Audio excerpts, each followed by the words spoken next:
Buenas tardes a todos.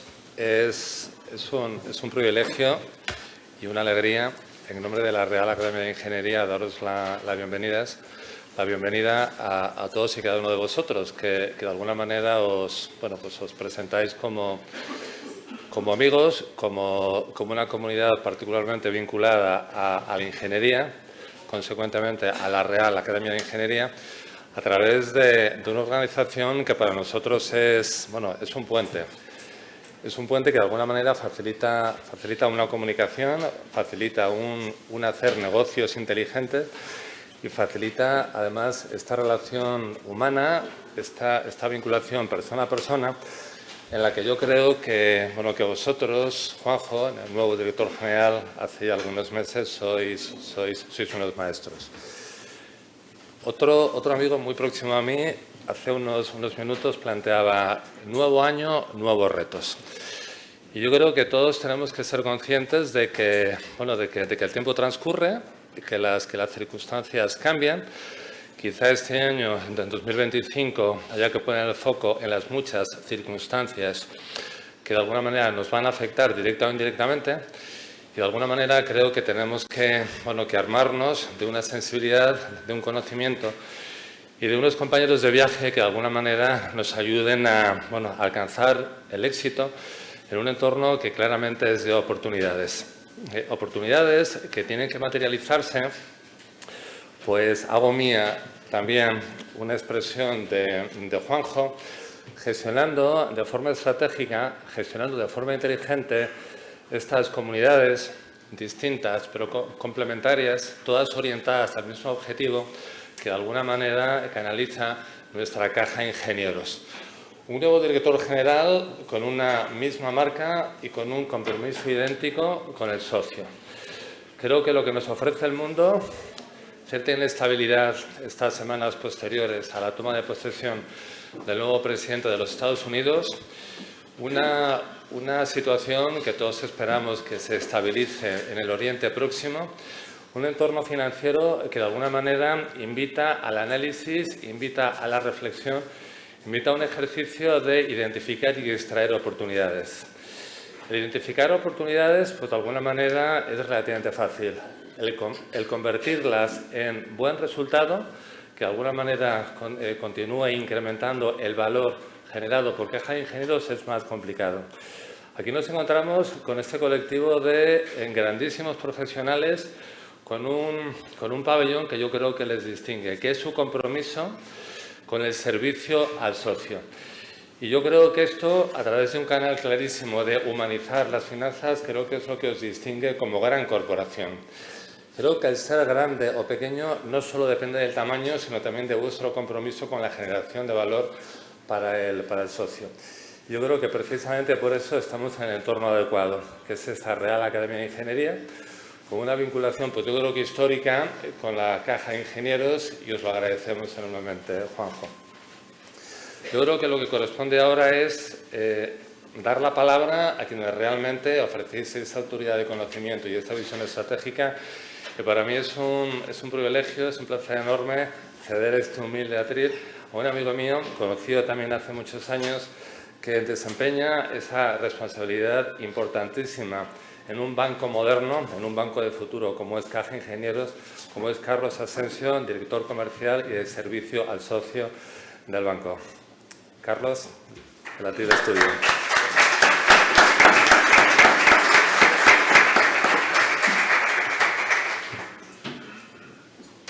Pues ya me dejo sin palabras, Javier. Bueno, buenas tardes a todos. Muchas gracias, Javier, por tus palabras y por acogernos un año más, ¿no?, en este privilegiado espacio que es la Real Academia de Ingeniería de España, en el que vamos a celebrar nuestra jornada de perspectivas económicas para el primer semestre de este recién estrenado 2025.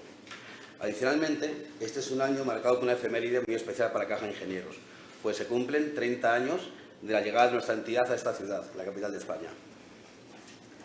3 décadas ya en la que año a año hemos ido creciendo, llegando en la actualidad a ser más de 18.000 socios que confían en nuestra manera diferente de hacer y entender las finanzas y en nuestro modelo de banca cooperativa.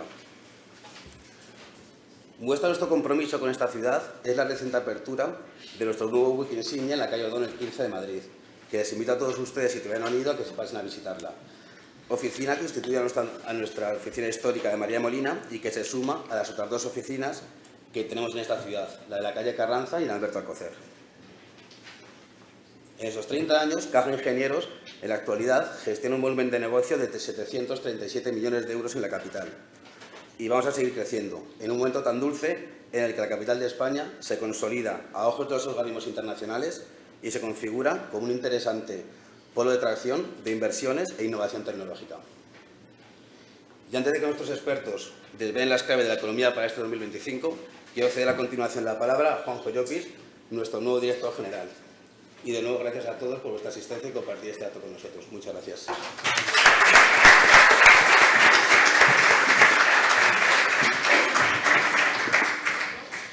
Muchas gracias, Carlos. Buenas tardes a todas y a todos. En primer lugar, quiero también agradecerte y reiterar las palabras de agradecimiento que ya ha iniciado Carlos a ti, Javier, y a la institución que diriges, por el cariño y la hospitalidad que siempre has tenido con nuestra entidad y por ser un socio de esta cooperativa y de esta comunidad tan confiable y tan ilustre como sois siempre y con ese cariño que demostráis para nuestra entidad. Traslade también nuestro agradecimiento a vuestro presidente, el excelentísimo señor don Jaime Domínguez Abascal, ¿vale?, que no ha podido acompañarnos hoy, pero que también nos gustaría que pudiera recibir este agradecimiento. También quiero agradecer a Sara Gómez, nuestra consejera de Caja de Ingenieros, también directora del proyecto Mujer e Ingeniería de esta institución y que tiene hoy el gusto y el placer de acompañarnos en esta sesión. Y también muchas gracias a todos y a todas por acompañarnos en este día. Quiero daros la bienvenida a este acto en el que vamos a presentarles las perspectivas económicas y financieras previstas para este año 2025 a través de nuestros expertos y compañeros de Caja Ingenieros. Es un honor para nosotros estar aquí, un año más, en este edificio emblemático que nos recuerda a nuestros orígenes, los de una entidad cooperativa que nació hace 58 años para cuidar la salud financiera de los ingenieros. El objetivo de la jornada de hoy es compartirnos algunas reflexiones sobre el panorama económico y financiero para 2025. En este sentido, desde la entidad, trabajamos para ofreceros las mejores soluciones financieras y aseguradoras, priorizando vuestra salud financiera. Y es que gracias a nuestro modelo de banca cooperativa, entendemos las finanzas de una forma diferente. Y como sabéis, nos debemos a todos vosotros, nuestros socios y socias, que sois a la vez clientes y propietarios de nuestra entidad. Nuestro propósito trasciende al negocio y refleja nuestra esencia de banca cooperativa, de proximidad, que humaniza las finanzas y que tiene un impacto positivo en las personas y en el planeta. Un modelo de éxito que crece en Europa, donde ya representa más del 23% de la cuota de mercado. Y me complace especialmente compartir este dato en el contexto de este año 2025, en el que Naciones Unidas ha reconocido o ha identificado este año como el año internacional de las cooperativas, poniendo en valor el creciente protagonismo que la economía social tiene en la necesaria transición hacia modelos económicos sostenibles, comprometidos y de futuro. Es en este sentido un privilegio participar de esta forma de entender el mundo financiero que ha ido acompañando a Caja Ingenieros desde nuestro nacimiento allá por 1967.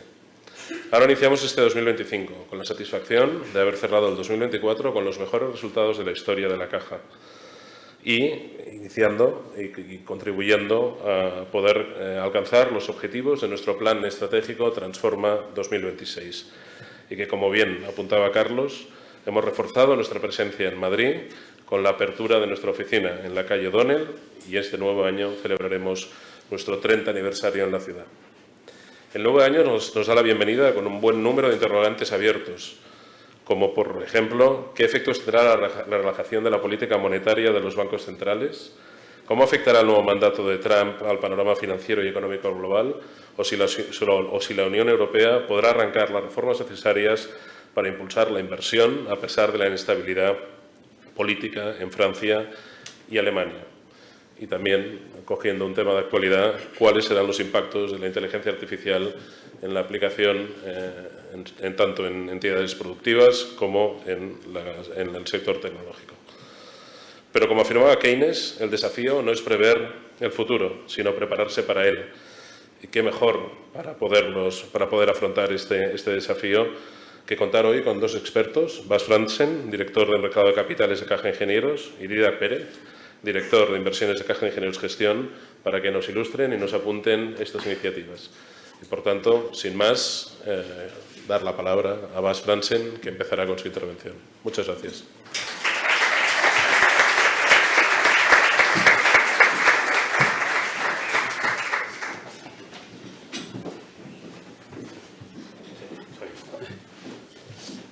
Gracias, Juanjo. Buenas tardes. Gracias a todos. Es lunes, está lloviendo y a pesar de todo la sala llena. O sea, genial, ¿no? Mejor no podríamos empezar. Como decía Juanjo, voy a empezar con una descripción de cómo vemos el entorno económico, financiero y geopolítico antes de pasar palabras a Didac, Dani y Celia, que hablan más de las inversiones, ¿no? Y me gustaría hacerlo en base a un pequeño quiz, ¿no?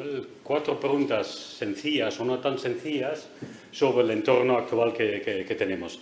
No es un quiz oficial, es decir, no tenemos máquinas de votar, ni tampoco hay premios, desgraciadamente, pero sí que me gustaría invitarles pues, a votar mentalmente conmigo y después, en función de las respuestas, pues después en el cóctel cada uno sabrá si se merece 1 o 2 copas de vino.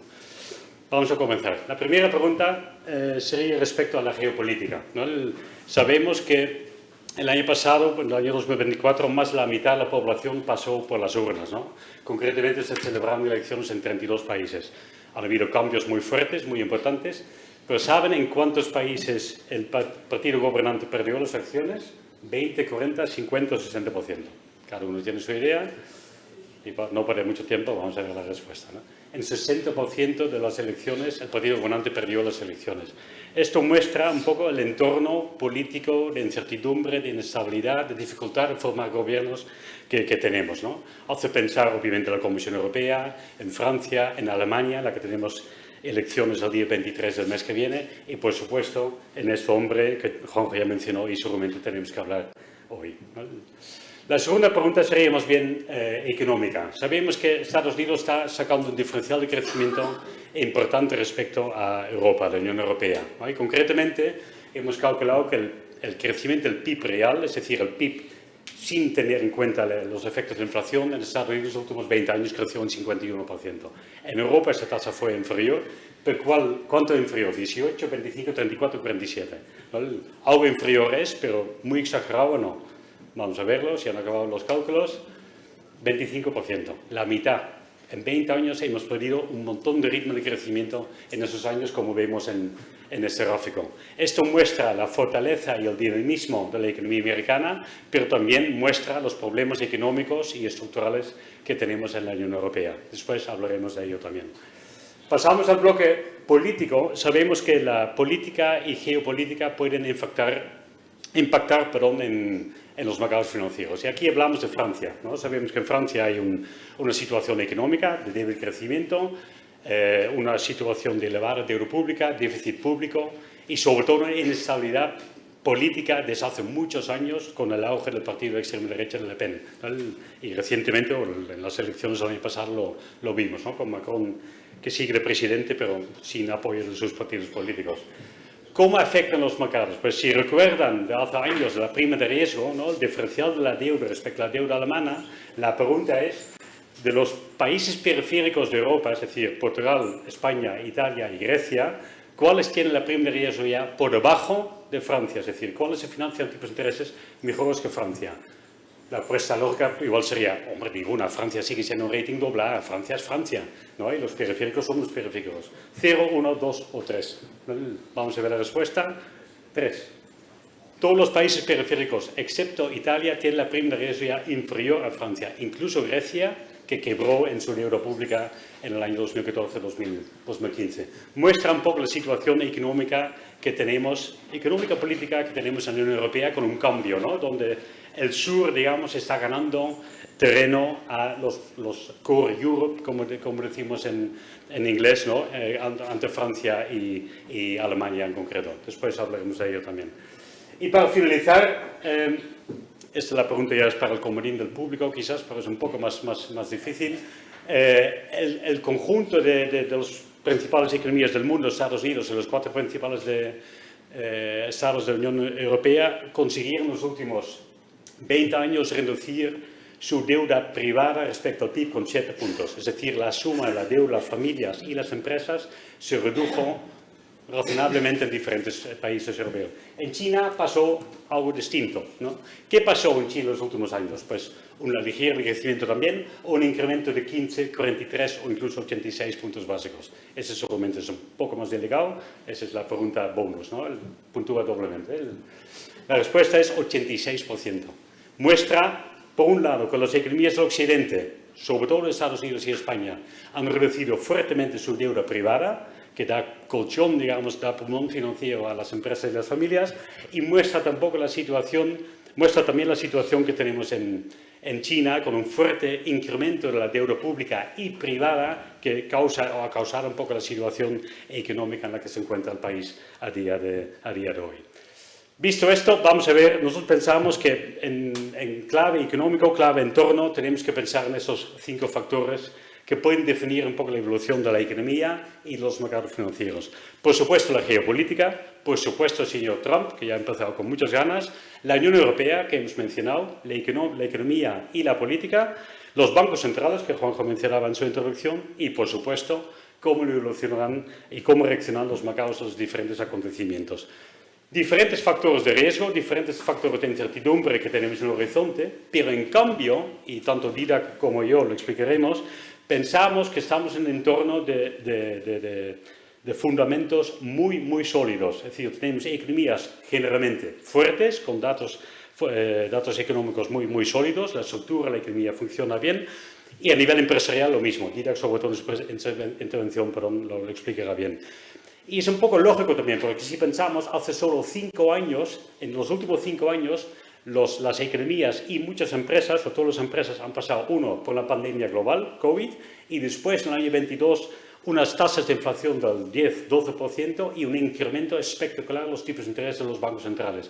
Y las economías están más o menos vivas y sanas, y las empresas vivas, sanas, rentables y eficientes, al menos las grandes y las buenas. Esto muestra un poco cómo han entrenado todos y cómo han mejorado la situación. Es lo que vamos a ver hoy. Empezamos con un primer bloque, la geopolítica. Podemos hablar durante horas o durante un minuto. Voy a intentar hablar de un minuto, después en el cóctel podemos avanzar más. Sabemos que estamos en un mundo, ¿no?, en un entorno geopolítico pues, complejo, ¿no?, con el mundo atrapado, digamos, entre el polo Estados Unidos y el polo China, que intentan incrementar su poder, su influencia y generar conflictos comerciales, económicos, tecnológicos y esperamos no militares, ¿no? Pero ya sabemos cómo funciona esto. Sufrimos tensiones comerciales, los famosos aranceles del señor Trump y otros países, indicados aquí en azul. Tenemos diferentes tensiones políticas domésticas, hemos mencionado Francia, Alemania, que es lo que más nos preocupa. Tenemos conflictos bélicos, desgraciadamente, que todos conocemos, y hemos añadido a última hora pues, la sorpresa de enero del señor Trump, que de repente muestra interés por Panamá, por Groenlandia, por Canadá, ¿no? Juntamos Canadá con los Estados Unidos, ¿por qué no? Incluso el Golfo de México, que tiene que llamarse Golfo de América. ¡Qué tontería! ¿No? Bueno, el señor Trump ha empezado con ganas. La geopolítica es importante para los mercados financieros, para la economía, porque incrementa la tasa, digamos, de desconfianza de los empresarios, de los consumidores, puede influir puntualmente en los mercados financieros, lo sabemos también, y en general pues, puede influir en el transporte internacional, las cadenas de suministro, etcétera, etcétera. En general es importante entenderlo y seguirlo. Aunque por otra parte, de vez en cuando, si realizamos una comparativa que hacemos en este gráfico entre la evolución de las bolsas a largo plazo y el índice de geopolítico que tenemos en naranja, parece que a pesar de una clara tendencia al alza de la incertidumbre geopolítica y fuertes puntos muy fuertes, la bolsa se ha revolucionado de una forma muy importante. Y es lógico, porque la geopolítica normalmente importa en un muy corto plazo, y también es verdad que muchos países y sobre todo muchos sectores de empresas no se ven tan afectados o están preparados para ese escenario. Por lo tanto, la geopolítica importa, sí, pero hasta cierta medida. Vamos al siguiente bloque, el bloque señor Trump, ¿no? Hemos visto todo en una semana, hace justo una semana, desde el día de inauguración, el pasado 20 de enero, Trump ha empezado con muchísimas ganas y más energía, no parado, ¿no? En esta semana, cantidad de cosas que ha hecho este hombre. No sé si tuvieron ocasión de escuchar su discurso, en el día 20 de enero, que para mí fue un masterclass en populismo total, en la que destacó para mí una frase durante mi presidencia pondré a Estados Unidos por encima o por delante de todo. Es una frase muy fuerte y lo está mostrando ya, ¿no? Conocemos también lo que ha hecho, ¿no? Ya desde el primer día ha empezado a firmar diferentes órdenes ejecutivas, declarando una crisis en la frontera con México, una crisis energética, amenazando aranceles a Canadá y México, ha salido de la Organización Mundial de Salud, del Acuerdo de París, amenazado a Europa, etcétera, etcétera, ¿no? Ya diferentes acciones ya han empezado y ha exigido a los países miembros OTAN incrementar el gasto en defensa un 5%, que por cierto Estados Unidos no cumple. Estados Unidos gasta un 3%, así el señor Trump. Conocemos las líneas básicas que tenemos reflejado en la tabla de la política de Trump en cuanto a aranceles, en cuanto a inmigración, en cuanto a desregulación y recorte de impuestos corporativos. Pero también sabemos que si realizamos análisis económico, y lo describimos en nuestro informe, que todas esas medidas aplicadas tal cual generan riesgos económicos incluso para la economía americana, a través del comercio exterior, a través de, sobre todo, un repunte de la inflación por la parte de los salarios y los aranceles. Aranceles son inflacionistas y pone mayor riesgo aún al déficit público, que ya es un 7% en Estados Unidos, ¿no? Ya es muy fuerte. Todo esto puede generar un impulso al alza de los tipos de interés, que ya se ha visto un poco en estas primeras semanas, y por tanto puede poner en peligro los objetivos básicos de Trump.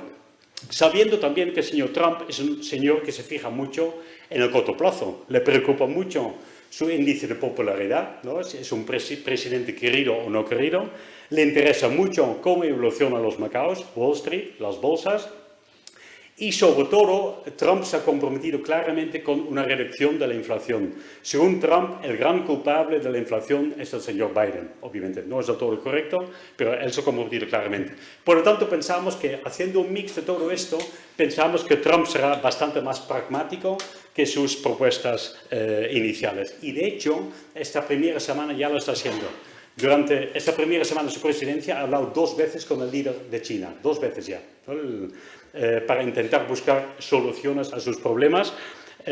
Y durante su campaña electoral declaró muchísimas veces que iba a firmar aranceles a todo el mundo el primer día en the office, ¿no? Como dicen, no lo ha hecho. Ha hablado mucho, pero no lo ha hecho. Por lo tanto, pensamos que confiamos en un Trump más bien pragmático y no tan agresivo. Y esto nos hace pensar en la Unión Europea, lo decía en la introducción, ¿no?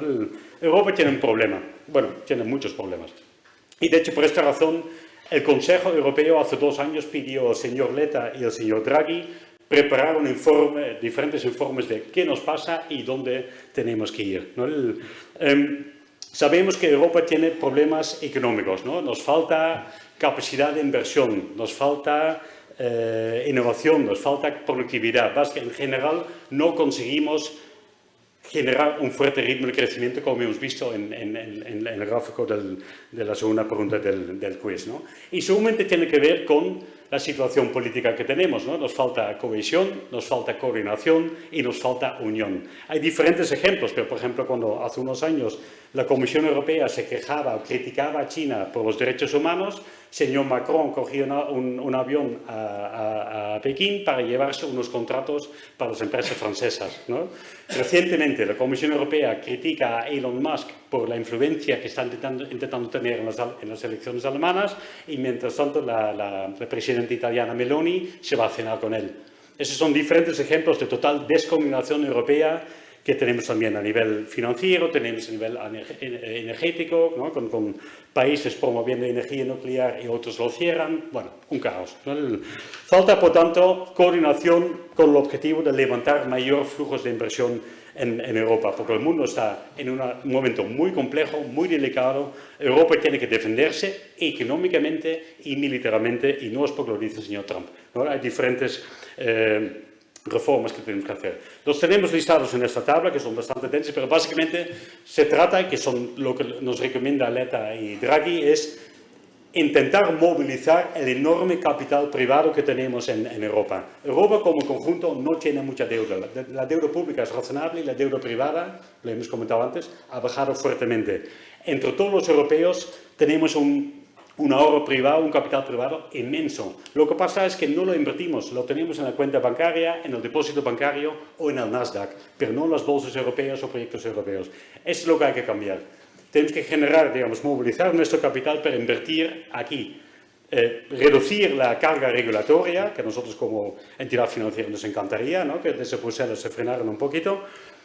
Impulsar una política industrial y, desgraciadamente, potenciar también nuestra capacidad militar y capacidad de defensa.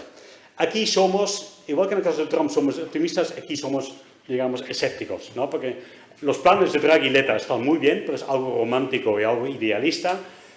Notamos que hay ganas de mejorar, hay necesidad de mejorar. De hecho, la Comisión Europea ya ha preparado un plan reciente, hace pocos días, que van un poco en esta línea. Es un plan bastante descafeinado con respecto a Letta y Draghi, pero tiene que ser así. Pero bueno, los diferentes problemas y euroscépticos que tenemos en Europa, por ejemplo en Italia, en Países Bajos, la situación económica en Alemania y Francia, nos hace pensar que es muy necesario, pero será difícil llegar a un extremo tan fuerte. Pero bueno, el camino es positivo.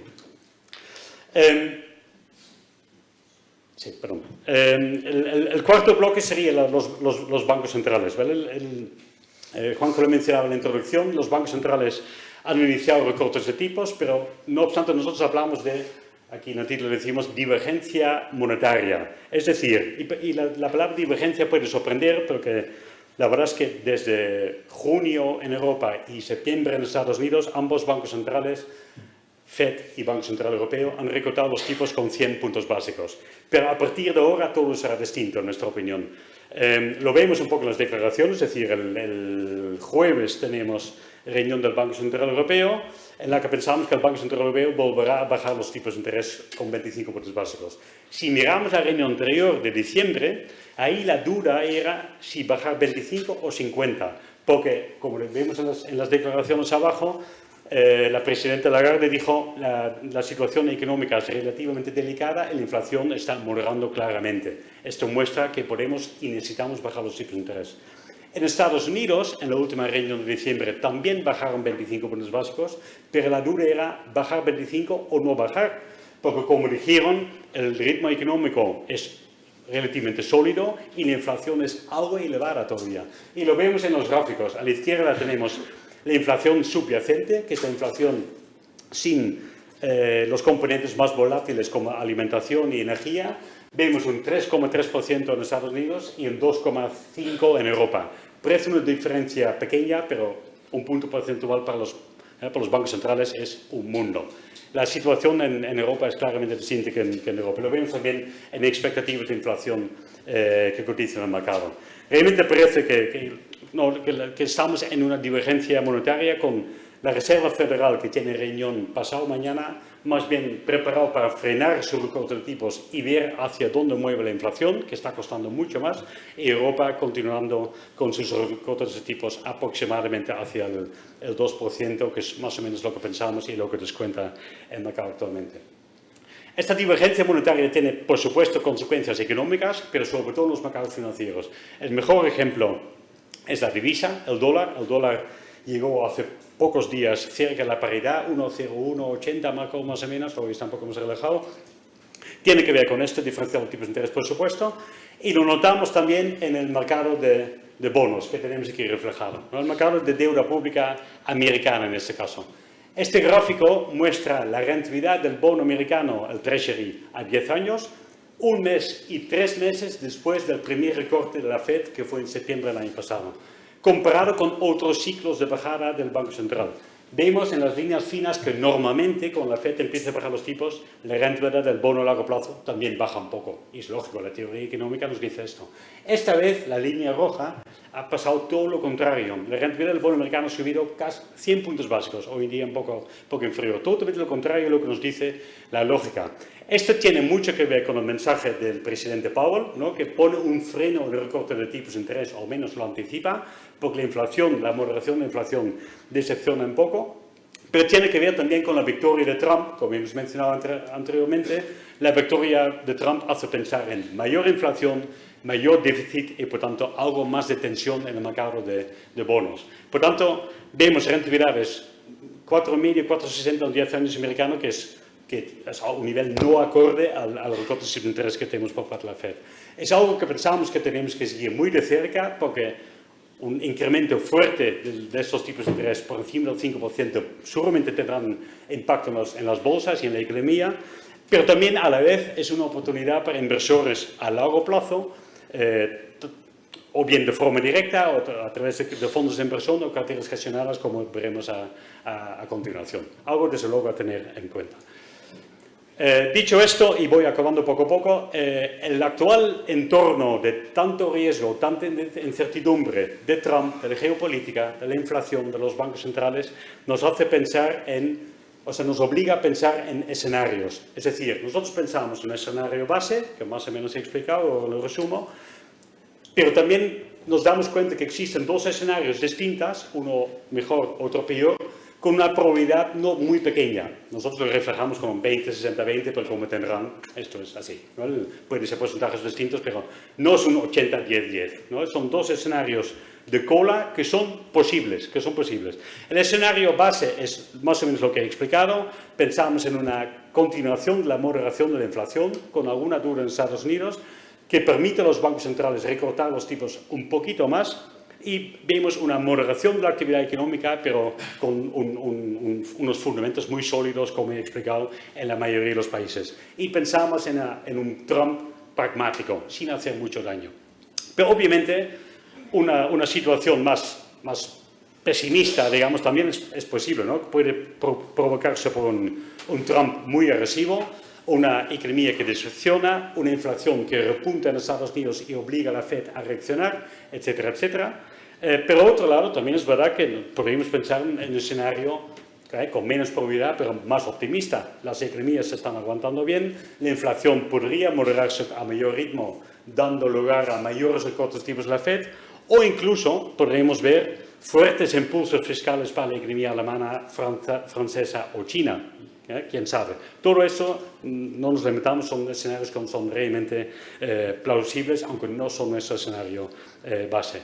Brevemente, un repaso por las economías fuertes y menos fuertes. En el campo de economías fuertes tenemos a España y Estados Unidos. Empiezo por Estados Unidos, ya lo hemos mencionado más o menos. La política de Trump genera un riesgo para la economía americana a largo plazo, porque genera desequilibrios, inflación, déficit público, deuda privada, etcétera, etcétera. Pero a corto plazo, y hablo de trimestres o incluso algunos años, la economía americana se muestra muy, muy, muy fuerte. Lo mejor que ha hecho la economía americana, antes lo mencionaba, es reducir la deuda privada. Y con la reducción de la deuda privada ha reducido la sensibilidad de la economía a los tipos de interés de la Fed. Lo vimos en los últimos 2 años. Fed subiendo tipos y la economía aguantaba perfectamente. Luego lo vemos en las noticias, etcétera, etcétera, que la economía americana es una economía dinámica, innovadora, capaz de generar un montón de empresas nuevas en tecnología, en IA, etcétera, etcétera, etcétera. Y además cuenta con un mercado laboral muy dinámico, con una tasa de desempleo del 4%. Y esto lo juntamos con un presidente Trump muy pro-corporate, muy pro-empresarial, con recorte de tipos, desregulación. Perfecto, simplifica un poco, exagera un poco, pero para que tengan una idea. En este gráfico vemos, por ejemplo, cómo ha reducido la sensibilidad de la economía americana a los tipos de interés. En España tenemos una situación similar pero distinta. Habrán leído que The Economist, la revista The Economist, nombró la economía española la mejor economía del mundo, ¿no? Un orgullo, y parece algo exagerado, quizás lo es. Las malas lenguas dirían, hombre, esto es todo por el déficit público que tenemos y los turistas. Y es cierto, con un déficit de 5 y casi 100 millones de visitantes al año, ambos factores son importantes. Pero también hay factores estructurales que entre todos hemos hecho bien. También hemos reducido mucho la deuda privada, lo tenemos en el gráfico, casi con 100 puntos porcentuales del PIB, que nos da mucho alivio financiero a las empresas y a las familias. Hemos mejorado en competitividad, y eso se nota, por ejemplo, en los servicios no turísticos, transporte, servicios de consultoría, servicios informáticos, tecnología, este componente se ha doblado en los últimos 10 años y forma un porcentaje del PIB claramente superior al turismo. Se habla poco de esto, pero es realmente la fortaleza de la economía. Y luego tenemos también un mercado laboral muy dinámico, gracias a la entrada de casi 500.000 de personas al año en nuestra economía. Por tanto, una situación fuerte y con buenas perspectivas a medio y largo plazo. En el otro lado de la moneda le hemos mencionado Alemania y Francia. Alemania, básicamente, y simplifica un poco, tiene 4 problemas. Por un lado, tenía una excesiva dependencia energética, lo sabemos, al petróleo y al gas ruso. Lo están cambiando a través de energía renovable, a través de GNL, etcétera, etcétera, pero esto cuesta tiempo y esto hace que Alemania tiene un coste energético 2 o 3 veces superior a la media europea y Estados Unidos. Esto en sí es importante, pero sobre es importante si eres Alemania con una parte tan importante de la capacidad industrial, ¿no? Las empresas alemanas, Volkswagen, BASF, Siemens, etc., son industrias que necesitan mucha energía. Industrias que además dependen mucho de China como exportador y como importador. Alemania vende, el principal cliente de Alemania, o los principales, es China, que sabemos que está en una situación económica más bien deteriorada, débil. Y encima Alemania compite con China en el mercado internacional de bienes y sabemos que China se ha vuelto más productivo. Ya no son los productos malos de China y baratitos, ¿no? Ya son productos de alto nivel y precios muy competitivos, ¿no? Y finalmente, pues Alemania pues simplemente ha dejado de invertir en infraestructura, se han dormido de alguna forma. Francia también se ha dormido, pero básicamente por problemas políticos que hemos mencionado anteriormente. Francia tiene un enorme problema de deuda pública, de déficit público, de falta de inversión en reformas estructurales, pensiones, por ejemplo, y han perdido entre todas las instituciones una competitividad muy importante. Francia ha dejado de ser competitivo en muchas cosas y tiene una elevada dependencia del sector público. Francia es un tema realmente preocupante.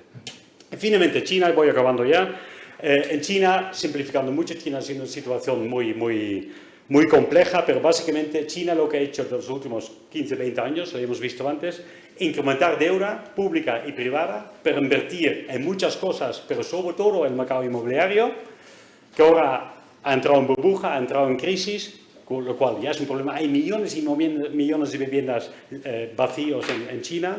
Problema porque encima la inversión en vivienda está en manos de las familias. El 60% de la riqueza de una familia media china está en el sector inmobiliario. China tiene que resolverlo esto encima con una población que está decreciendo. Ya no crece menos, no, es que cae. Por lo tanto, esto es decir, tenemos mucha deuda en una crisis, en un sector en crisis y somos menos para arreglarlo. Esto va a costar bastante tiempo. No quiero acabar con un tono tan pesimista porque es verdad que hay puntos de luz. Sobre todo Alemania y China son capaces de dar un impulso a la economía. En Alemania depende de las elecciones el mes que viene. China ya lo está haciendo. Desde verano del año pasado ha lanzado diferentes medidas monetarias fiscales para dar un poco de oxígeno a la economía y parece que lo está consiguiendo. Ya vuelve a crecer a ritmos aproximadamente del 5%, por lo tanto la cosa parece que ahí poco a poco está arreglando. Finalizo y vuelvo con un último quiz para dar paso a Didac. De hecho, Didac, esta pregunta es para ti, espero que no esto. Sabemos que llevamos 2 años de fuerte regularización de las bolsas, ¿no? Prácticamente todas, excepto, y sobre todo el Nasdaq, ¿no? Los valores tecnológicos americanos.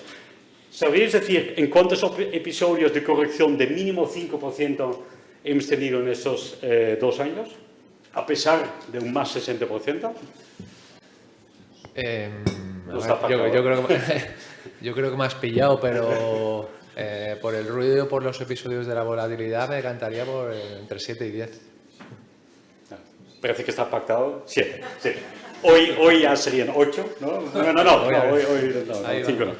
¿Qué muestra esto? Que muestra que a pesar de... bueno, Didac más o menos la ha pillado y es buena señal porque se centra en análisis de empresas, sectoriales y a largo plazo, no el día a día, pero muestra que incluso en un mercado alcista muy fuerte, correcciones son normales, son sanas, pasan. Tenemos que estar preparados para ello en nuestra cartera, con diversificación, etcétera, etcétera, y también pensar que las correcciones no hacen pensar en vamos a tener una crisis mundial o una crisis en bolsa tan fuerte. Correcciones son normales. También lo vemos en este simple histograma que resume la rentabilidad anual del Standard & Poor's 500 de los últimos casi 100 años. Vemos en azul he pintado 2024, depende un poco en qué bolsa nos fijamos. Vemos que rentabilidades superiores al 10%, superiores al 20% al año, no son tan extraordinarios, a pesar de muchas veces. Incluso si miramos de derecha a la izquierda, es más probable tener una rentabilidad superior al 10% en el año que rentabilidades negativas. Pero bueno, esto obviamente solo son estadísticas, no quiero decir nada más, todo es posible. El entorno es relativamente positivo, el entorno económico, y Didac nos explicará cómo vemos el entorno más bien empresarial. Yo lo dejo aquí. Muchas gracias.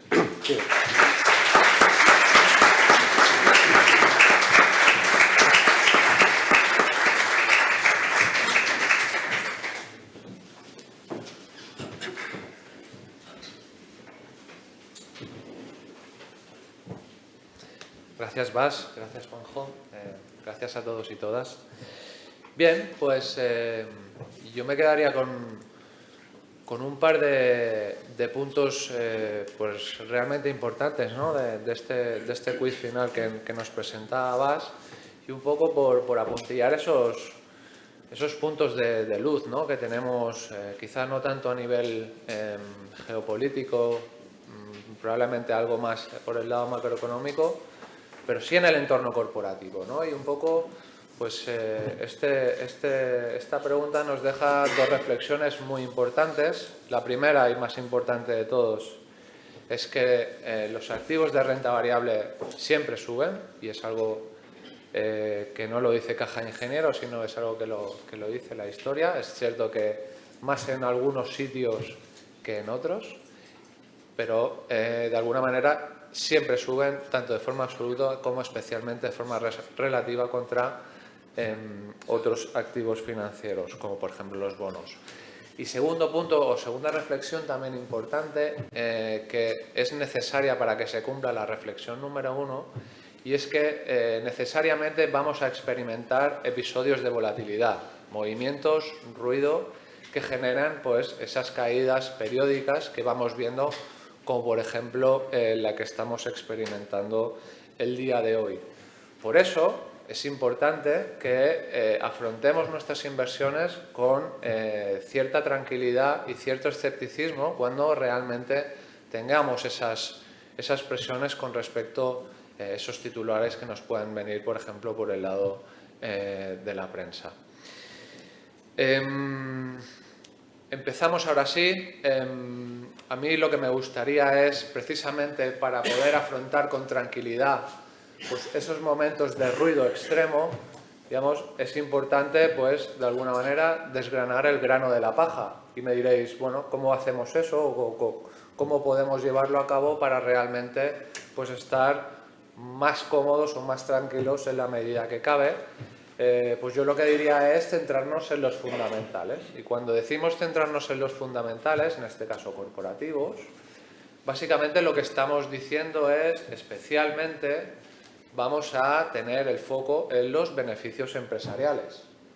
Porque, como sabéis, en el largo plazo, esto no estoy hablando ni de meses ni incluso de un año, del corto plazo, estoy hablando en ventanas más largas, 3, 5, incluso más años, el precio de las acciones siempre tienden a la evolución de los beneficios. Y es por eso que nosotros somos tan insistentes con tratar de desengranar cuál es, digamos, la temperatura del entorno corporativo. ¿De acuerdo?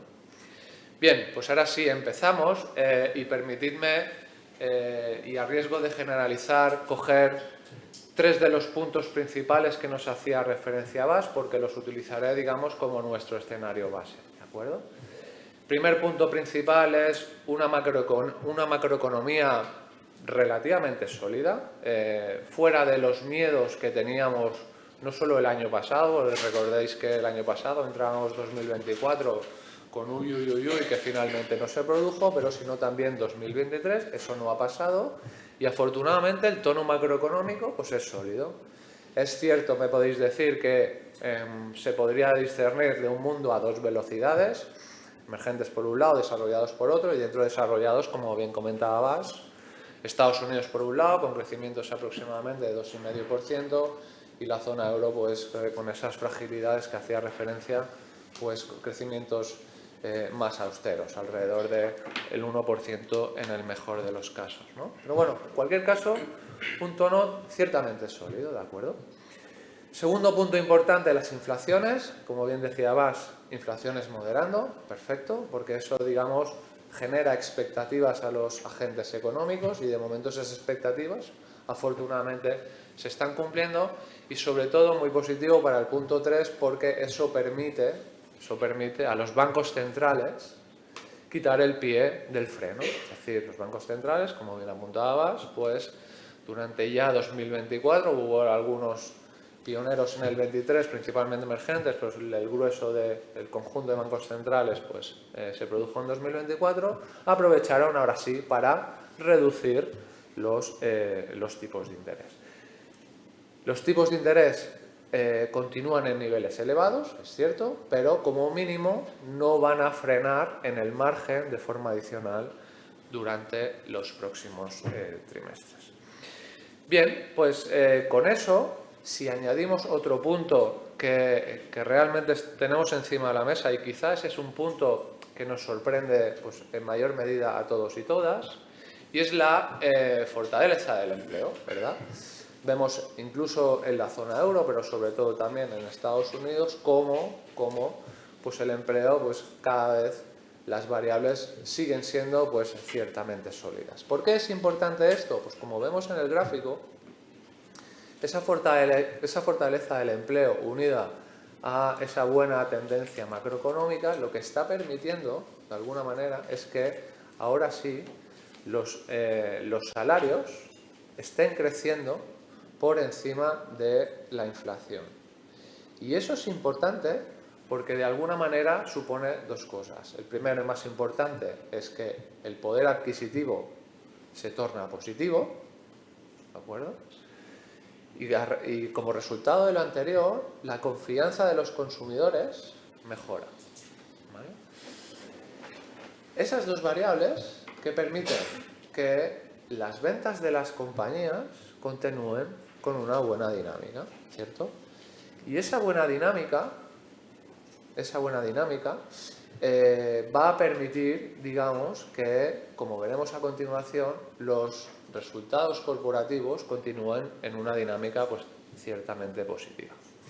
Pero permitidme, digamos, antes de avanzar a esos resultados, comentar un punto que de alguna manera nos preocupaba el año anterior y que afortunadamente pues está viendo resuelto de forma positiva.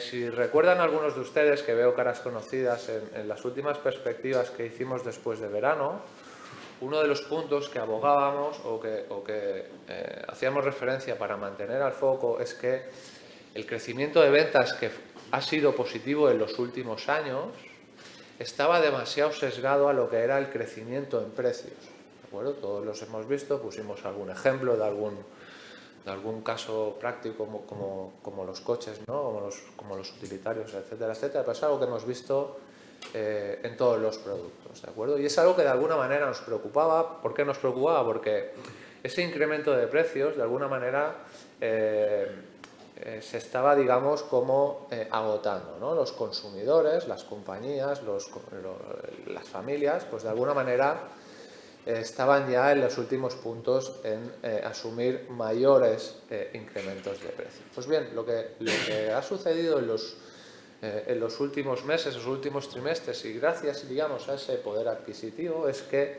las compañías ahora sí, en vez de, digamos, sesgar esos crecimientos de ventas a través de incrementos de precios, lo que estamos viendo es una aceleración en los volúmenes.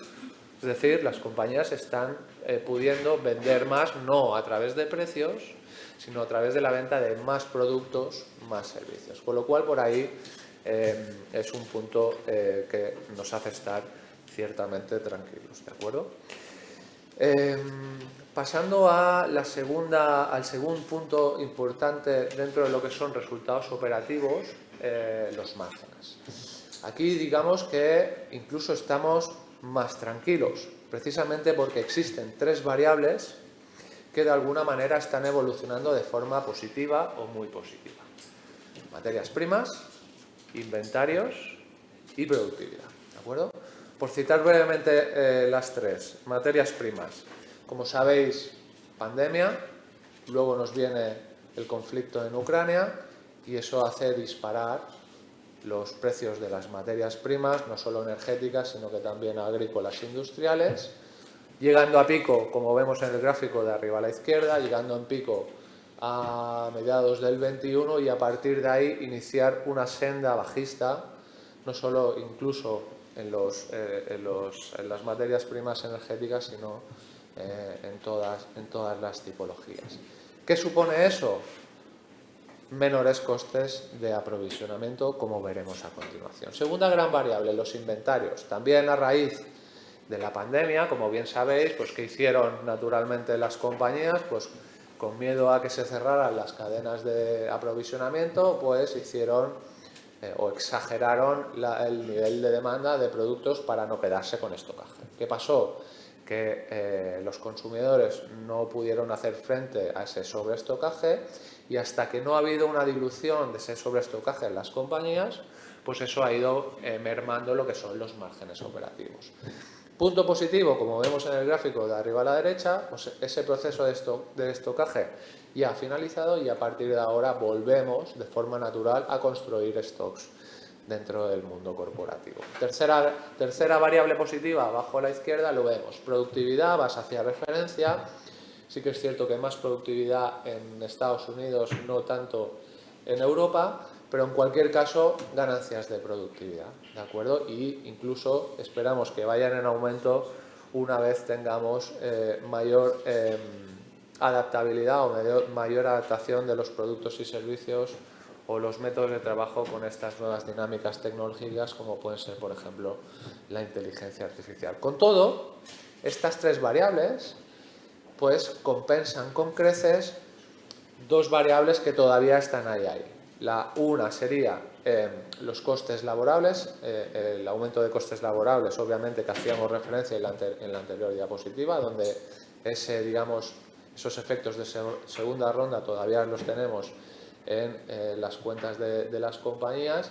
Y la segunda variable, digamos, más negativa, que digamos que no iría en aumento, pero sí que continúa pesando en las cuentas de pérdidas y ganancias, serían los costes financieros, que recordáis, pues hicieron pico el año pasado, empiezan a descender, pero sí que es cierto que todavía se mantienen en niveles elevados, ¿vale? Entonces, como resultado de todas estas variables, las positivas que hacen frente a las negativas, pues lo que tenemos y esperamos es una mejora de márgenes, tanto brutos, por el lado de caídas de costes de aprovisionamiento, como operativos por esa mejora de eficiencia, entre otros, ¿de acuerdo? ¿Cuánto? Pues los márgenes se hicieron máximos, si no recuerdo mal, y en este gráfico, lo que pasa es que no se ve muy bien, los gráficos se hicieron máximos precisamente en pandemia, segunda parte del 21, si no recuerdo mal.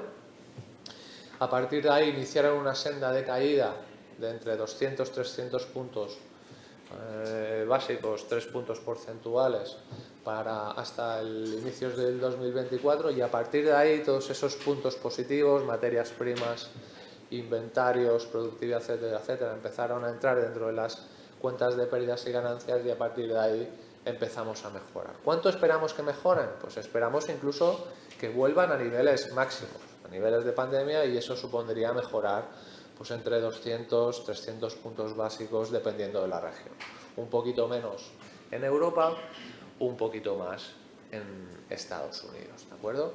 Y aquí el punto clave, si unimos un incremento de ventas aproximadamente del 2-3% en Europa, un poquito más, 5-6% en Estados Unidos, y le añadimos un poquito menos de 200 puntos básicos en Europa y aproximadamente 300 puntos básicos en Estados Unidos, pues lo que tenemos es crecimiento de beneficios por acción. Y recordad que aquí, digamos, este es el punto más importante que nos interesa como inversores en renta variable, que es la evolución en beneficios por acción. Con lo cual, como resultado de lo anterior, esa fortaleza operativa se va a trasladar, creemos, en un crecimiento de beneficios por acción del entorno del 5% en Europa y aproximadamente 14% en Estados Unidos, ¿vale?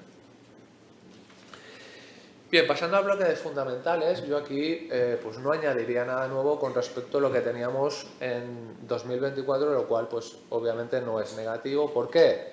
Porque partimos de una solidez financiera pues realmente interesante, ¿de acuerdo? Esto lo vemos en los diferentes gráficos que planteamos aquí.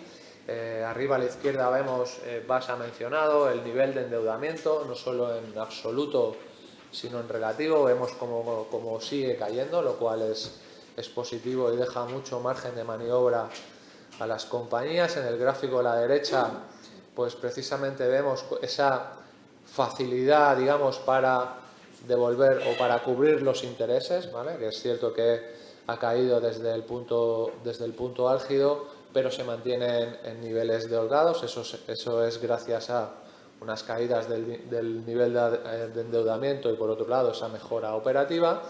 Y lo que es también muy interesante en los dos gráficos de abajo, en el de la izquierda, vemos la evolución de las tasas de quiebra, en la derecha que hacen las agencias de rating. En la izquierda vemos cómo no solo no están despuntando las tasas de quiebra, sino que se mantienen en niveles históricamente muy reducidos. Y solo una catástrofe, un escenario realmente pesimista, haría, digamos, levantar esas tasas de quiebra. Luego, como consecuencia de todo lo anterior, mejora operativa y solidez financiera, ¿qué está pasando? Que las agencias de crédito, las agencias de rating, pues no solo están empeorando los ratings de las compañías, sino que incluso lo están mejorando. ¿De acuerdo? Bien, pues si tenemos una solidez operativa y una solvencia financiera, lo que podríamos esperar es que las compañías gasten más en proyectos. Lo que estamos encontrando es que no está sucediendo tal cosa. ¿Por qué? Principalmente lo achacamos a que, desafortunadamente, en el mundo de hoy día no hay suficientes proyectos rentables, ¿de acuerdo? Entonces, lo que está sucediendo, y lo vemos en el gráfico de arriba a la derecha, es que la inversión no está llegando en términos generales. ¿Y dónde está viniendo la inversión? Pues básicamente la inversión está viniendo de ese nuevo mundo tecnológico, donde es así, pues están poniendo toda la carne en el asador. Y si os fijáis, desde 2021, pues el CAPEX o la inversión en activos fijos, en este caso, pues ha doblado para estas compañías, mientras que para el resto de componentes del mercado, pues apenas ha ido creciendo de forma lineal durante los últimos años. Luego nos podemos preguntar qué sucede con toda la caja que generan las compañías si no la invierten en nuevos proyectos. Pues afortunadamente, y este es otro de los puntos claves que no me voy a cansar de repetir, porque creo que es un cambio, digamos, de paradigma muy importante y como mínimo absolutamente destacable, es que a diferencia de años anteriores, y esto sobre todo aplica en el mundo europeo, no tanto en el anglosajón, pero sobre todo en el europeo, afortunadamente los managements de las compañías pues ya no se centran tanto en crecer por crecer, independientemente de la rentabilidad de los proyectos, sino que ahora son o mantienen una cierta disciplina. ¿Y cuál es la decisión de los equipos directivos si no tienen capacidad de reinvertir en el negocio en esos proyectos rentables? Pues obviamente lo que le exigimos como accionistas es, si no puedes invertir en proyectos rentables, devuélvemelo a mí como accionista. Y como vemos en los gráficos anteriores, pues eso es lo que está sucediendo durante los últimos años, donde, por ejemplo, las tasas de crecimiento de dividendo a nivel mundial pues están creciendo del orden del 6-7%, un poquito más en los Estados Unidos, con crecimientos de doble dígito. Con lo cual, por aquí, buenas noticias a nosotros como accionistas. Cambiando de bloque, dos puntos que nos hacen estar un poco más precavidos, como mínimo en el corto plazo, ¿de acuerdo? El primer bloque sería los catalizadores o los factores más técnicos, y yo aquí destacaría dos cosas. Primero, las métricas, digamos, que utilizamos los inversores para medir cuán caliente está el mercado, pues diríamos que están en la zona alta, con lo cual es algo que deberíamos monitorizar, y eso obedece a que el posicionamiento de los inversores abajo a la izquierda pues ha caído desde niveles máximos, desde niveles mínimos, asignación de los inversores en renta variable, ha caído desde mínimos de 2026 de niveles 6% a niveles más compatibles con 4% y en cualquier caso por debajo del promedio histórico. Obviamente eso se explica porque la visión de los accionistas, de los inversores en este caso, es más positiva de la que teníamos pues hace 1 o 2 años, y eso obviamente ha versado en una mayor asignación a activos de renta variable. Pero en cualquier caso, un tema como mínimo a monitorizar. El siguiente gran tema a monitorizar, quizá ya saben todos ustedes, que son las valoraciones, pero las valoraciones, digamos, sobre todo en nichos o sectoriales o regionales. Aquí ponemos el gráfico de valoraciones en términos de PER y en términos de precio en libros, perdón, y lo que vemos es la misma casuística. Tenemos un mundo que es Estados Unidos, donde las valoraciones están por encima o muy por encima del promedio, en este caso 25 veces, y luego tenemos el resto del mundo, donde las valoraciones pues, son mucho más atractivas o incluso por debajo del subpromedio histórico, como es Europa, España o incluso emergentes, ¿de acuerdo? Entonces, eso significa que las valoraciones estén caras, a nuestro juicio no, pero lo que sí que significa es que rentabilidades procedentes de mayor revalorización por el lado de valorizaciones, pues igual están un poco más capeadas en ese sentido, ¿de acuerdo? En cualquier caso, descartar absolutamente comparaciones como las que se leen en algún caso con la burbuja.com, porque realmente es que no tiene nada que ver. Recordad que las acciones tecnológicas en burbuja.com cotizaban con PERs de 65 veces, las 7 grandes a día de hoy cotizan por debajo de 35 veces, que es más del 50%, e incluso con métricas de crecimiento similares o incluso más positivas, ¿de acuerdo? Voy cerrando. Aquí resumimos nuestro escenario base y riesgos a nuestro escenario base, ¿de acuerdo? Quizá destacaría pues, esa fortaleza a nivel operativa, esa resiliencia a nivel de solvencia financiera y ese crecimiento de beneficios que el caso americano puede ascender hasta el doble dígito. Por el lado de los riesgos, quizá destacar sobre todo la desaceleración económica, obviamente, pero sobre todo si hay repuntes en la inflación que puedan, digamos, hacer o cortar esa evolución que están teniendo los bancos centrales con respecto a los recortes de tipos de interés, ¿de acuerdo? Entonces, antes de dejarlo, me gustaría enfocar en dos grandes ítems, en dos grandes puntos. El primero sería, obviamente, cuál va a ser el impacto de la nueva administración de Trump con respecto a las cotizaciones de las acciones. A ver, obviamente, lo iremos viendo durante los próximos meses. Nosotros creemos que el impacto va a ser positivo, como mínimo en las acciones norteamericanas, no solo porque, como vemos en los diferentes ítems, creemos que el impacto económico va a ser positivo, básicamente por bajada de tipos impositivos y por una mayor productividad que van a compensar pues, todo el tema arancelario, sino porque recuerden que, pues hombre, Trump es un tío bastante peculiar y uno de los termómetros que utiliza para medir su popularidad pues son las bolsas, ¿no? Entonces, que vengan caídas, seguro que van a venir caídas, que vengan colapsos de bolsa, pues teniendo esto en mente parece pues menos probable, ¿no?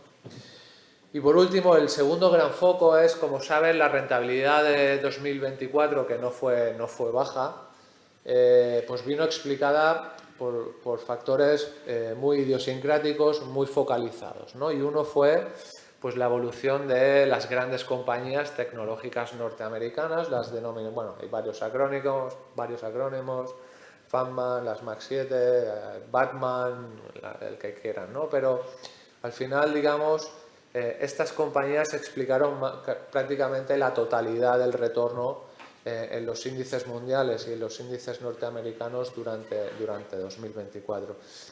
No fue un tema aleatorio, sino porque básicamente esto respondió a que los beneficios por acción de esta tipología de compañías crecieron con una magnitud del 35%, mientras que el resto de 493 compañías que conforman Standard & Poor's pues apenas crecieron. Entonces, aquí volvemos a ver la importancia de la evolución de los beneficios corporativos en el futuro. ¿Qué esperamos o qué se espera en este 2025?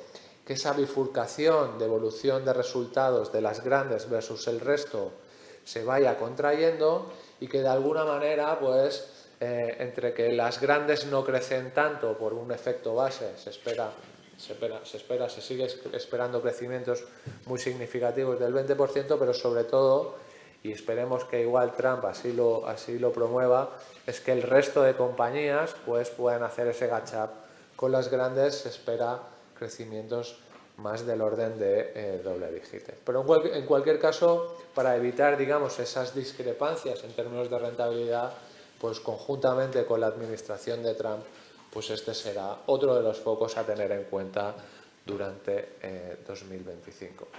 Y por mi parte lo dejo aquí.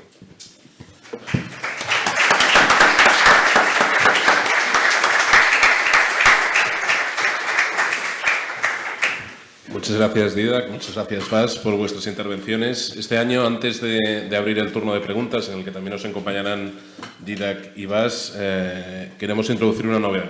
Ahora que hemos profundizado en el entorno macroeconómico, nos gustaría construir un puente, esta actividad de ingeniería, entre la teoría y la práctica. Y para eso me gustaría contar con la presencia en la mesa de Dani Suyá, director general de Caja Ingenieros Gestión, y de Celia Bernadé, directora de gestión del Servicio de Gestión Discrecional de Carteras de Caja de Ingenieros, que nos harán una pequeña intervención y en la que nos hablarán de soluciones de inversiones concretas diseñadas para este entorno actual y cómo lo hacemos tanto desde la gestora como desde el Servicio de Gestión Discrecional de Carteras. Dani, Celia.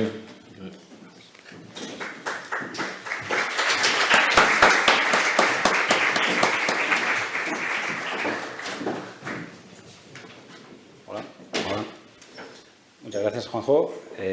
Buenas tardes, buenas noches a todos y todas. Voy a ser algo más breve, pero ya que Juanjo me invita a pasar de la teoría a la práctica, vayamos a hacer un mini ejercicio. Yo voy a ser mucho más breve. Nos vamos 5 años atrás. Es una fecha relativamente sencilla. Enero de 2020. No sé si recuerdan dónde estaban. Enero de 2020. Empezaban a haber noticias sobre una gripe, ¿no?, que había en China y cosas de estas. Ahora ya les está cambiando la cara. Pero vayamos a hacer el siguiente ejercicio. Estamos en enero de 2020 y yo vengo del futuro, vengo con un papel y les voy a entregar el papel y les digo que todo lo que va a haber en ese papel es cierto. Todo lo que va a suceder en los siguientes 5 años está en este papel escrito.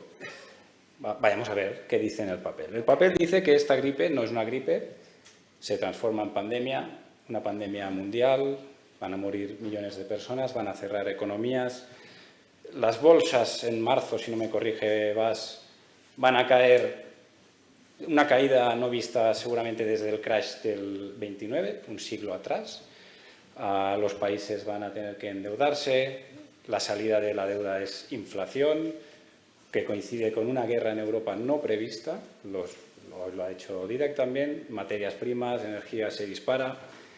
La consecuencia de todo esto es la subida más fuerte de tipos de interés en 40-45 años de historia, desde 0 hasta casi el 5%.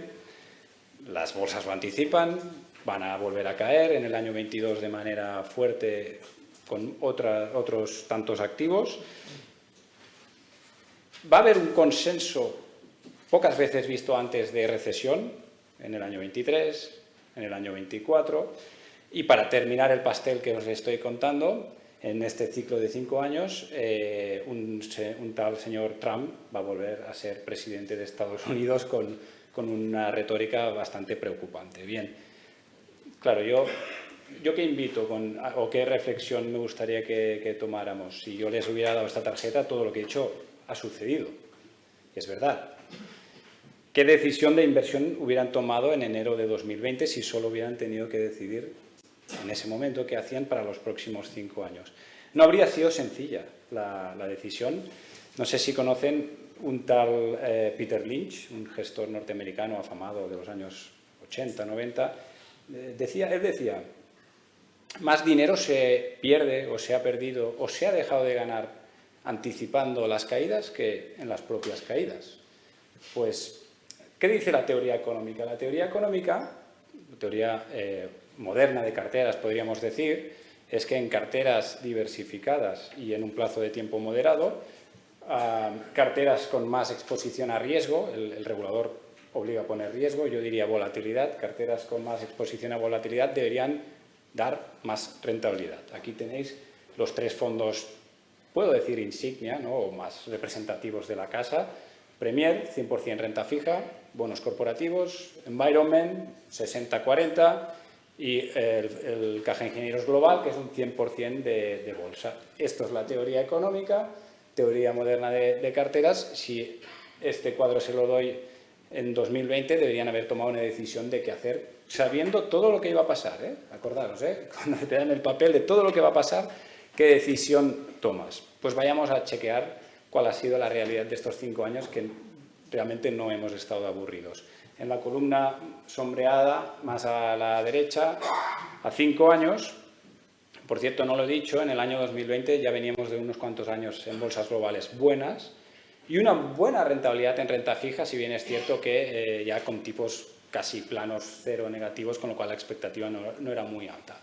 Pues a pesar de todo lo que ha sucedido en 5 años, tanto el monetario, Fontesoro, como Premier, que es el fondo insignia de renta fija, han ganado dinero. La realidad es que no han batido inflación, las cosas como son, pero han ganado dinero en el peor entorno de la renta fija que se le recuerda en 40-50 años. Los mixtos han ganado dinero y el mixto que hemos presentado, Environment, 60-40, un 6.6% de rentabilidad anual a 5 años. Todo esto son rentabilidades netas, después de comisiones. Aquí ya no hay gastos ni no hay nada. ¿Y Global qué ha hecho? Pues un 7.1% de rentabilidad anual a 5 años. No, por cierto, no ha sido el mejor fondo. Hablábamos de la excepcionalidad americana, pues el fondo USA, casi nada. 14% de rentabilidad neta anual, que cuidado, que esto no es 14 por 5. El interés compuesto, 14% durante 5 años, equivale a duplicar el patrimonio. Es casi un 100% de rentabilidad. Con lo cual, el ejercicio era de, a veces, cuidado, y aquí ahora un poco de autocrítica, a las expectativas, a las opiniones, a las previsiones que pueden haber, porque a largo plazo coinciden bastante los resultados, más de lo que uno podría llegar a pensar. ¿De dónde venimos? De un 2024 excepcional. Veréis la columna sombreada, 2024 también excepcional, en niveles absolutos de mercado, en niveles relativos de los productos de inversión. Equipo liderado por Dida, pues la verdad es que ha sido capaz de posicionar 3/4 partes de la gama en primer y segundo cuartil Morningstar, con lo cual eso siempre competimos contra todos. Y para mí, un dato importante, sin renunciar a la inversión socialmente responsable. El porcentaje de activos, porcentaje de carteras y manteniendo la máxima calificación de los principios de inversión responsable de las Naciones Unidas. Ahora bien, estamos aquí para pasar a la práctica. ¿Para dónde vamos? Pues no lo sé. No sabemos dónde vamos. Lo que sí sabemos es cómo vamos a ir y para dónde vamos a ir. Desde la gestora, Caja Ingenieros Gestión, lo que pensamos que es irrenunciable es a nuestra filosofía y a los pilares. ¿Y cuál es esta filosofía? Consideramos que a largo plazo hay que invertir en compañías. El crecimiento económico lo incorporan las compañías, está más en las compañías que en la deuda, y eso es algo que siempre vamos a tener que decir en el largo plazo. Con lo cual, si nos enfocamos en compañías de calidad, con ingresos, beneficios recurrentes, con buenos márgenes, con poco endeudadas, compañías en sectores de crecimiento, algo monopolísticas, incluso suena mal, pero es lo ideal, algo monopolísticas, pensamos que los resultados a largo plazo, como decía Didac, van a converger con los beneficios. No tanto por la valoración, y siempre sin renunciar a la integración sostenible que consideramos con el modelo cooperativo que somos, que es innegociable. El punto, seguramente, a discutir es la valoración. Didac creo que más no tanto, Didac ya ha contado más el tema de valoración. La valoración es importante y no sé si tanto como el centro de gravedad, como la fuerza de gravedad, pero es verdad que hay cierta reversión a la media en finanzas y en el mundo de las inversiones. Ahora es verdad que a largo plazo seguramente explican mejores las rentabilidades, el crecimiento de los beneficios que no la valoración per se. ¿Y de qué métricas de valoración estamos hablando que partimos a día de hoy? Pues tengo una buena noticia y una noticia tal vez no tan buena. La buena noticia es para el conservador. Para el cliente conservador, creo que hoy no ha salido la palabra, pero estamos en un entorno de tipos de interés reales positivos. Reales es los tipos de interés descontando la inflación. Esto no lo hemos visto mucho en los últimos años. ¿Qué significa esto? Pues el inversor conservador ya no pierde poder adquisitivo.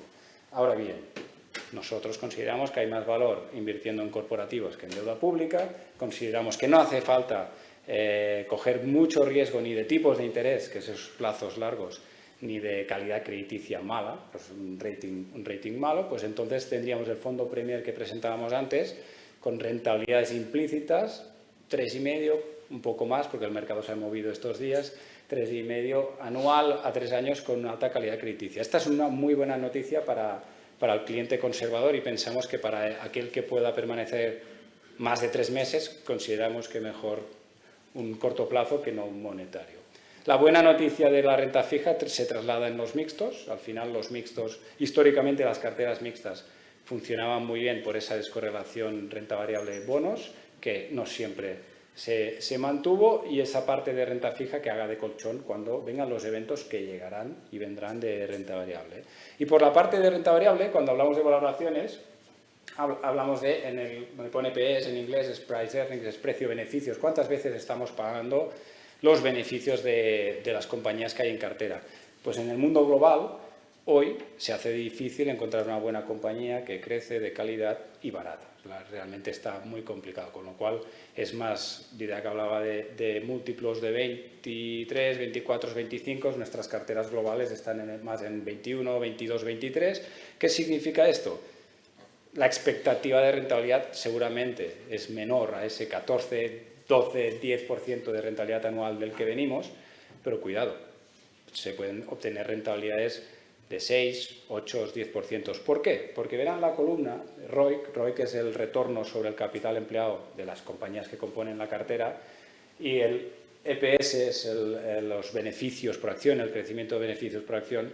Estamos ante un mundo donde las compañías buenas no están baratas, pero es que no están baratas porque tienen un crecimiento de doble dígito medio alto, es una barbaridad, y tienen la capacidad de retornar sobre el capital aquí veréis, en el caso del environment y global, estamos hablando del 30%, es una absoluta también barbaridad desde el punto de vista que se quiera ver.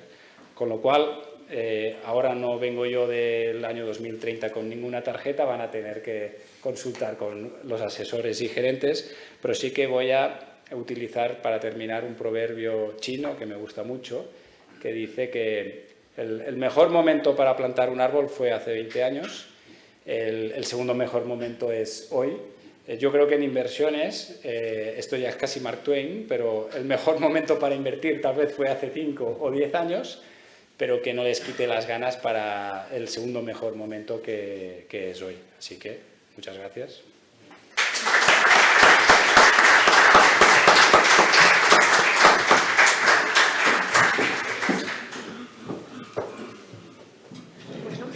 Buenas tardes, bienvenidos.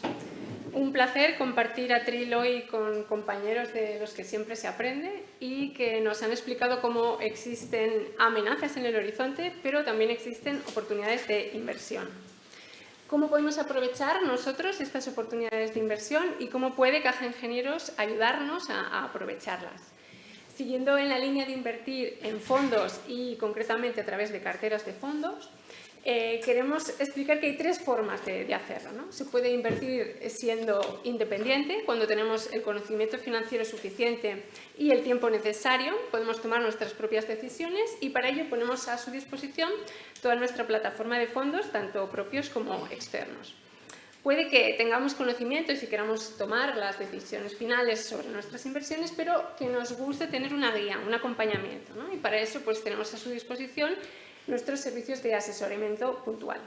Y existe una tercera forma de invertir, que es cuando no tenemos conocimientos, nos falta tiempo o simplemente queremos diversificar parte de nuestras inversiones de alguna manera diferente, podemos recurrir a la gestión delegada, ¿no? La gestión delegada es un servicio por el cual delegamos todas las decisiones de inversión en un equipo de expertos y nosotros nos ocupamos de pensar cuál es el horizonte temporal de nuestras inversiones y cuál es el nivel de riesgo que estamos dispuestos a asumir, ¿no? Entonces, de esta tercera forma de invertir, de la gestión delegada, es de la que hablaremos hoy más en detalle. En Caja Ingenieros tenemos dos servicios de gestión discrecional de carteras de fondos, el servicio Select y el servicio Insignia. Ambos comparten la misma metodología y la misma filosofía, y la principal diferencia es que mientras Select lo que trata es de explotar todas las oportunidades de inversión que nos ofrece nuestra gestora, que también nos ha explicado Dani, el servicio Insignia pues tiene un abanico un poco más amplio de alternativas de inversión, incrementando el peso en alternativas externas, ¿no? Los dos son carteras bien equilibradas y diversificadas, pero las Insignia pues estarían en un peldaño más de diversificación. Para entender la gestión delegada que nosotros hacemos, podríamos explicar tres cosas principalmente, ¿no? ¿Cuál es nuestra metodología? ¿Con qué filosofía lo hacemos? Y que veáis también un poco pues, cómo son las gestoras, las carteras, ¿no? Empezando por el primer paso, la metodología. Nos basamos en una metodología consistente, consolidada, que llevamos muchos años desarrollando y que intenta definirse en los tres grandes pasos de la generación de cartera, ¿no? El primer paso es la selección de los activos. Está claro que lo primero por lo que tenemos que empezar es por elegir los activos financieros en los que queremos estar invertidos en cada momento. En este paso podemos verlo como una especie de laboratorio de ideas en el que hacemos una suma de fuerzas de la entidad y contamos pues, con los expertos, como hoy bien habéis visto aquí, de nuestra gestora, los expertos de mercado de capitales, tanto en renta fija como en renta variable, y contamos también pues, con análisis tanto interno como externo, ¿no? El resultado de este laboratorio de ideas pues, es esos activos en los que vemos que es más interesante estar invertido en cada momento. Una vez hemos elegido las ideas, necesitamos materializar estas inversiones de alguna manera, ¿no? Nuestra manera es a través de fondos de gestión activa y para ello pues, necesitamos elegir cuáles son esos equipos de gestores que vayan a sacar el mayor valor posible a esos activos en los que creemos que tenemos que estar invertidos. Y el tercer paso, que es el paso clave en la creación de la cartera y el que le da el sentido a la construcción de carteras, es el de cómo combinar todas esas ideas de inversión que tenemos y todos esos fondos que nos pueden materializar esas inversiones de la mejor manera posible, intentando siempre maximizar nuestras expectativas y objetivos de rentabilidad, pero minimizando los riesgos que vamos a asumir. De cada uno de estos pasos podríamos estar hablando horas, pero tranquilos porque no va a ser hoy, que no tenemos tiempo, y entonces hablaremos un poco más en detalle de la segunda fase, ¿no? La de la selección de fondos. Cuando nos encontramos ante la situación de elegir un fondo de inversión, tenemos un universo de miles de fondos, ¿no? Que están disponibles. Para analizar un volumen tan elevado de fondos necesitamos modelizar, necesitamos dar pasos con modelos y con consistencia. Por ello, lo primero que hacemos es aplicar unos modelos cuantitativos que se basan en números y que nos ayudan a elegir los mejores fondos en relación a rentabilidad y a riesgo. Pero como los números no lo son todo, necesitamos también unos segundos modelos, que son unos modelos cualitativos, que lo que nos permiten es ver cómo es la calidad de los equipos gestores, ¿no? Esta parte es muy importante y para ello es primordial para nosotros el contacto directo con las gestoras. Esto lo hacemos a través de acudir a eventos internacionales, recibir visitas de los gestores, videoconferencias, conferencias presenciales. Y estos días, pensando en el número de visitas o de entrevistas que podíamos hacer con las diferentes gestoras internacionales, nos dábamos cuenta de que podíamos estar alrededor de unas 150 al año, ¿no? Entonces, para que veáis que esta parte es muy importante. A estos modelos cuantitativos y cualitativos se suman también desde hace tiempo y en constante desarrollo y evolución los modelos de sostenibilidad, ¿no? Que nos ayudan a aplicar en todos nuestros procesos las bases de sostenibilidad que llevamos desarrollando en Caja Ingenieros desde hace mucho tiempo. Entonces, el resultado de todos estos modelos es la selección de unos fondos, ¿no? que nos ayuden a materializar las inversiones y que, para que os hagáis una idea, nos llevan a poder elegir tanto entre grandes gestoras internacionales, que son líderes, como tendríamos aquí, por ejemplo, el caso de PIMCO, la gestora de renta fija más grande del mundo, pero nos llevan también a poder elegir alternativas en gestoras boutique pequeñas que son especializadas en un nicho muy concreto de mercado y que pueden llegar a convertirse en líderes en lo que hacen, aunque sean pequeñas, como es el caso de la gestora de Brown, donde tenemos alguna de las inversiones en renta variable y están especializados en renta variable de crecimiento. Una vez vista la metodología que utilizamos, pasamos a ver cuál es la filosofía, ¿no? O sea, cuáles son los pilares que hay detrás de nuestra metodología que nos mueven, ¿no? ¿Qué valores son los que tenemos en cuenta para que nuestros métodos sean los que son, ¿no? Entonces, destacaríamos 4 principalmente. Nos mueve la rigurosidad y la consistencia. Nos mueve también poner siempre en el centro la preservación de capital y el control de los riesgos.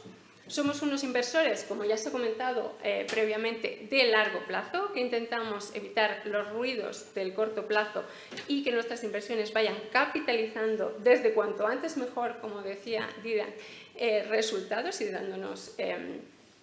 aportándonos valor. Y por último, pensamos que es muy importante hacerlo todo siempre, en todos los pasos, con transparencia, tanto en el trabajo como en la comunicación y aplicando, como comentábamos, pues, la sostenibilidad en todos los pasos. Vistos ya la metodología y la filosofía, ahora vamos a ver un poco qué podemos esperar de las carteras. La primera imagen que queríamos mostraros era viendo el comportamiento histórico de las carteras. Mostramos aquí de nuestras 5 carteras modelo organizadas por perfiles de riesgo, moderado, arriesgado y muy arriesgado. Ya ha salido el moderado, no es conservador, pero sí el moderado. Tenemos aquí la evolución en un ciclo de los últimos 6 años, ciclo en el que han ocurrido todas esas cosas que nos ha comentado Dani, ¿no? Hemos vivido una pandemia, un conflicto bélico en Europa, una crisis de inflación, unos tipos de interés negativos y aún así la evolución de las 5 carteras, capitalizando y aprovechando los eventos de riesgos como búsqueda de oportunidades, nos dan pues, este comportamiento positivo en el largo plazo y todas las carteras, como veis, se encuentran en máximos históricos, ¿no? Esto pensando o viendo el pasado, pero lo más importante es ver el presente y el futuro. Entonces, ¿qué tenemos en las carteras ahora? ¿Qué nos encontramos? Invertimos en una de nuestras carteras de gestión discrecional, que al final pues, son un tipo de cartera mixta. Pues lo que tenemos es dos claros motores de rentabilidad. El motor de rentabilidad de la renta variable, que siempre ha existido, nunca lo hemos perdido, siempre ha estado allí, y en el que combinamos, ¿no?, diferentes estrategias y que se parece mucho pues, a lo que nos han explicado previamente los compañeros, porque compartimos las ideas.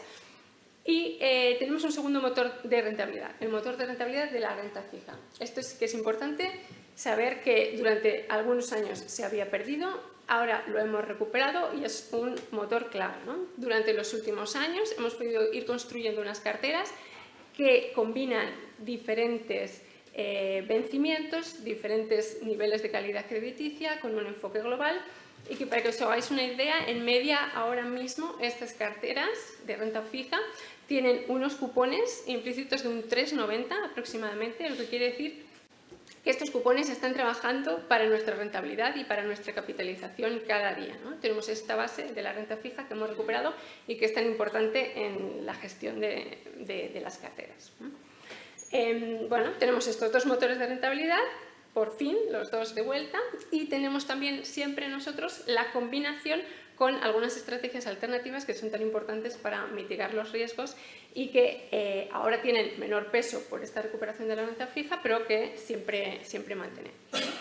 Y llegamos ya a las conclusiones finales. Entonces, pues la idea con la que queríamos que os fuerais de la gestión delegada a través de las carteras es que no se trata de inversiones especulativas que se centren en oportunidades cortoplacistas y que olviden los riesgos, sino que es todo lo contrario. Son inversiones en carteras que son muy estables, equilibradas, muy diversificadas, que siempre tienen en mente la inversión de horizonte temporal de largo plazo y que busquen optimizar esa relación entre la rentabilidad esperada y el riesgo asumido. Bueno, muchas gracias a todos.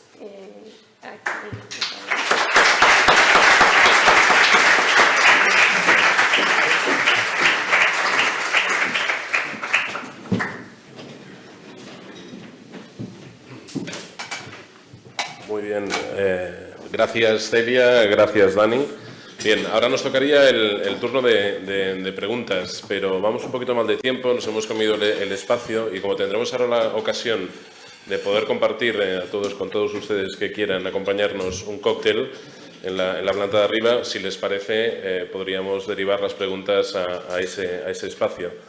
Y, por tanto, lo dejaríamos aquí y ahora permítanme también que haga unas palabras de cierre. He visto a algunos de ustedes que han tomado notas. Cualquiera de ustedes que quiera tener acceso a las presentaciones os las podemos facilitar sin ningún tipo de problemas a través de su gerente o de la oficina. No tendremos ningún problema en compartir todo el material que se ha presentado hoy en este encuentro. Y también les hemos puesto en la bolsita que les hemos dado unos códigos QR que les llevan a los fondos y a los servicios de gestión discrecional de carteras. Bien, y sin más, pues unas pequeñas palabras muy cortas para poder dar paso al cóctel en el que, bueno, pues como hemos visto, las perspectivas económicas y financieras para este primer semestre de 2025 están fuertemente marcadas por la agenda política de Donald Trump en el contexto de una Unión Europea que requiere de reformas estructurales y de un mercado chino en el que se imponen medidas fiscales contundentes, dada la debilidad de la demanda doméstica. En palabras de Paul Krugman, Premio Nobel de Economía, que indicaba que la incertidumbre económica no solo es un desafío, es una oportunidad para rediseñar estrategias y construir una mayor resiliencia frente al cambio. Y espero que con las claves que hoy nos han entregado nuestros compañeros y que hemos compartido esta tarde con todos ustedes, podamos tomar las mejores decisiones inversoras. Estaremos encantados de daros todo el apoyo y asesoramiento en nuestras oficinas y a través de nuestros gerentes. En nosotros tenéis, y lo sabéis, una entidad cooperativa centrada en el cuidado de la salud financiera de nuestros socias y socios. Vosotras sois nuestra razón de ser. De nuevo, muchísimas gracias a Celia, Didac, Dani y Bas y a todo el equipo de comunicación que nos ha facilitado este encuentro. Y a todos ustedes por venir. Reitero también mi agradecimiento a la Real Academia de la Ingeniería y damos paso al cóctel en el que podremos seguir conversando y compartiendo opiniones y dudas al respecto. Muchas gracias a todos.